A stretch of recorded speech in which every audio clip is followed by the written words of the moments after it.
Riders Republic just entered its closed beta phase, and while there was an NDA surrounding the test, that is now ended, and I can finally talk about this insane new open world racer.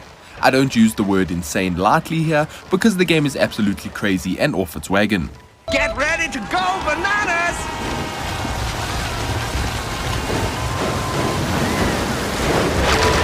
Think Fall Guys meets Steep meets The Crew, with a bucket load of neon paint. Thankfully, Riders Republic is fun and actually a lot more enjoyable than I thought it would be.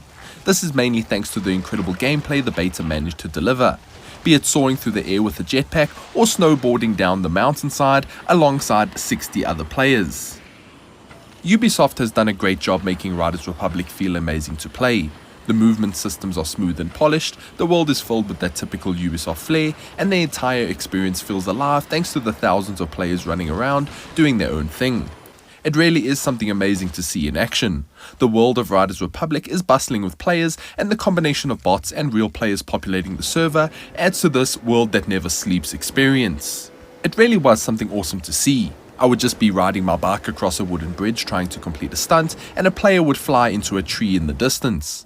I would be minding my own business doing tricks on a snowy hill and watch as jet skis come flying from the cliff above, landing face first into the rocks. If anything, Ubisoft really managed to capture this feeling of a world designed and created for sportsmen. Where anything is possible, there's no pain from smashing your face into a rock, the hills and roads belong to you and no one is there to judge you.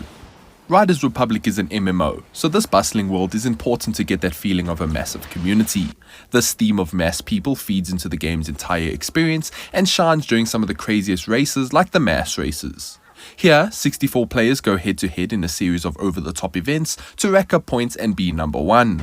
This mode is absolutely the pinnacle of Riders Republic experience, and the moment the start horn blew, the world around me disappeared for 15 minutes as I focused on dodging trees, soaring through rings, cycling over obstacles, and rocket powering a go-kart through tires to get the best possible position I could. Ubisoft also designed Riders Republic to feel like you're always contributing to your level in some way or another. No matter how bad you are, you will still earn stars even if you're lost in a 64-player race. Even if my team was horrible at the trick battle, I still earned something and felt good. But this theme of accessibility feeds into the gameplay too, as the game's control vary depending on your playstyle. You can choose an automatic trick system that is easy as pressing one button. You can also have this on manual, so you need to control the landing of your bike and board in order to earn your score. Of course, these more challenging modes offer more XP too, so it is worthwhile to try and test them out. Riders Republic isn't perfect though. I often hated the camera that automatically tilted back down, so my character blocked the road ahead and I couldn't see the obstacles in front of me. So much so that I mastered racing through most of the areas with my thumb applying the slightest pressure to the right analog to keep the camera in the air. I also had this issue where my camera would just flip behind me after hitting a wall. During the mass races, this could be a problem. Not only did I now have to readjust my camera, but I also had to position myself back on the road. I know that Ubisoft will fix these issues though.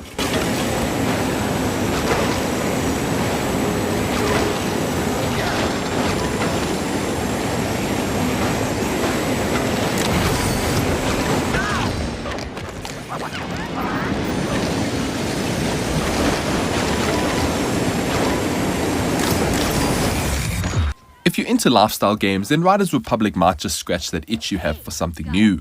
Everything about the game not only enables it to be expanded with new content and events, but the weekly challenges will make sure you return as often as possible.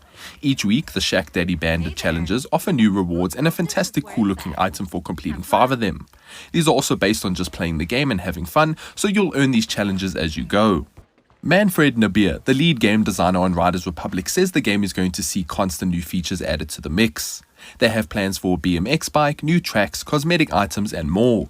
Even the base game content like the bicycle and snowboard will see some love with new exotic kits that completely change the dynamic of the game. One of these is a rocket-powered snowboard. If you're worried about Riders Republic being too online focused, then Ubisoft also has something for you. Not only does the game feature a wide range of solo activities and races, but the featured playlist is a quick way to jump into the game alone. This playlist is created by Ubisoft and will run over a certain duration and include special events themed around a specific feature. Activities will rotate and come and go as the game progresses. Ubisoft also says that there are systems in place in Riders Republic to help new players and those who have not mastered the mechanics just yet.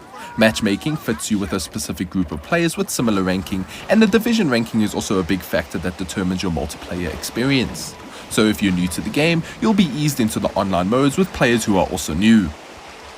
As for the world itself, there's a lot to do. Ubisoft has created a fantastic open world filled with things to see, collectibles to find, and tracks to race on.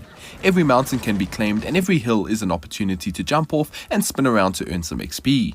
The social hub connects us all and offers an easy way to matchmake for trick battles, solo events, and more. Trick battles are fun PvP events where players have to earn tricks for their team in an arena. They can also lock down sections of the stage by earning score, and the highest score at the end wins. There are also stunts, which are my favorite by far. Here I had to go through an obstacle course within a certain amount of time and get to each checkpoint. The course is filled with tight bridges, jumps, falls, and more. Sort of like the Trials Rising, but in an open world setting. Try not to make a mess, alright?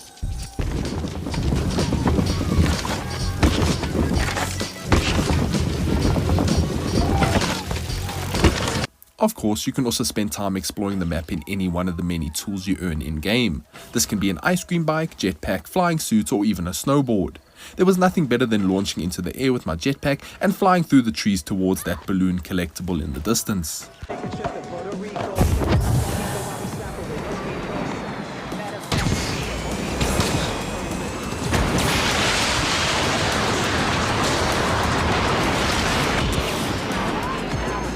Riders Republic is just in beta, but it is shaping up to be something rather fantastic.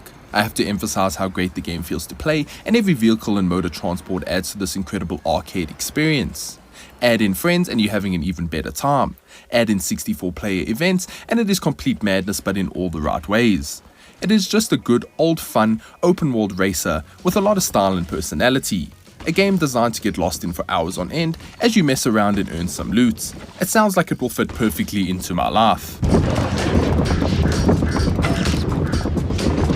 Riders Republic is set to release on the 28th of October 2021 for PS4, PS5, Xbox and PC. I highly recommend giving it a go when the open beta comes around. But that's going to be all our thoughts on Riders Republic. What do you guys think? Let us know down below. As always, thank you so much for watching. If you enjoyed, please consider liking and subscribing. And until next time, farewell.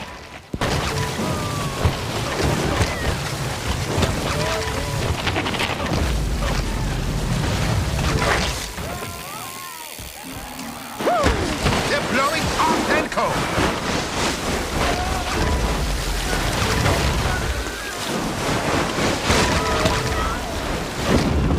Yeah, silky smooth.